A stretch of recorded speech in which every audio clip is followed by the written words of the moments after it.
दो पल का मजा और जिंदगी भर की सजा। दोस्तों, क्या आपको पता है नूडल और चिप्स जैसी इन सारी पैकेट में बंद चीजों में सुअर की चर्बी को मिलाया जाता है? और क्या आपको पता है फैक्ट्री में काजू कैसे बनता है? अगर आप सोचते हैं कि काजू को डायरेक्ट पेड़ों से तोड़कर मार्केट में भेज दिया जाता है तो आप गलत हो, क्योंकि काजू का कच्चा फल जहरीला होता है। और क्या आपको पता है सप्लीमेंट बनाने के लिए जानवरों की हड्डियों का इस्तेमाल किया जाता है?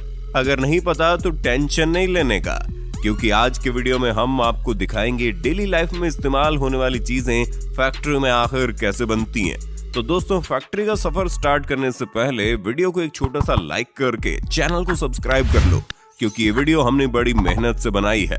तो चलिए शुरू करते हैं। अपनी कुर्सी की पेटी बांध लीजिए, मौसम बिगड़ने वाला है। किशमिश मेकिंग प्रोसेस। दोस्तों, किशमिश कितना फायदेमंद होता है ये तो आपको पता ही होगा, लेकिन क्या आपको पता है जो अंगूर हम बाजार से लाते हैं उनसे किशमिश नहीं बनते।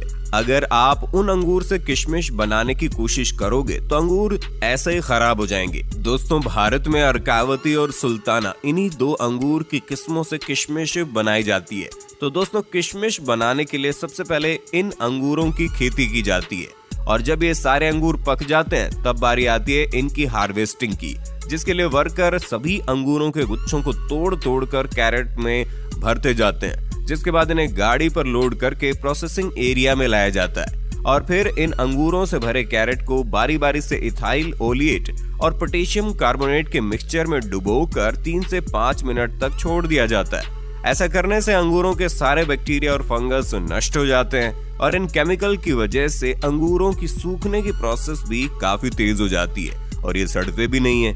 फिर इन अंगूरों को केमिकल में भिगाने के बाद इन्हें सुखाने के लिए एक जालियों का सेट बनाया जाता है, और इन जालियों पर अंगूरों को अच्छी तरह फैला दिया जाता है। अंगूरों पर डायरेक्ट धूप लगने से खराब हो जाते हैं, इसलिए इन जालियों के रूम को छायादार बनाया जाता है। और फिर इन अंगूरों को 10 दिन सुखाने के बाद ये सल्फर प्रोसेस के लिए रेडी हो जाते हैं, जिसके लिए इस जालीदार रूम को पूरी तरह से पैक कर दिया जाता है ताकि सल्फर का धुआं बाहर ना जा सके। उसके बाद रूम में थोड़ी थोड़ी दूरी पर गड्ढा करके उसमें भूसे को डालकर उस पर सल्फर पाउडर डाल दिया जाता है, और फिर सल्फर को जलाने के लिए उस पर जलता हुआ कोयला डाल देते हैं। ऐसा करने से रात भर सल्फर का धुआं अंगूरों पर लगता रहता है, जिसकी वजह से अंगूर तेजी से सिकुड़ने लगते हैं। और इसके बाद अगले दिन इस रूम को खोल दिया जाता है, और फिर अंगूरों को 4 से 5 दिन सूखने के लिए छोड़ दिया जाता है। और जब सभी अंगूर सूख कर पूरी तरह से किशमिश बन जाते हैं तो इन किशमिश को निकाल कर कैरेट में भर लिया जाता है। इसके बाद इनकी सफाई करने के लिए इन्हें प्रोसेसिंग फैक्ट्री में लाया जाता है। फैक्ट्री में लाने के बाद सबसे पहले किशमिश को क्लीनिंग मशीन में डाला जाता है, जहां ये किशमिश कन्वेयर बेल्ट की मदद से जब वाइब्रेटिंग मशीन तक पहुंचते हैं तो ये मशीन अपने आप वाइब्रेटिंग सिस्टम की मदद से किशमिश में मौजूद डंडियों और कचरों को अलग कर देती है।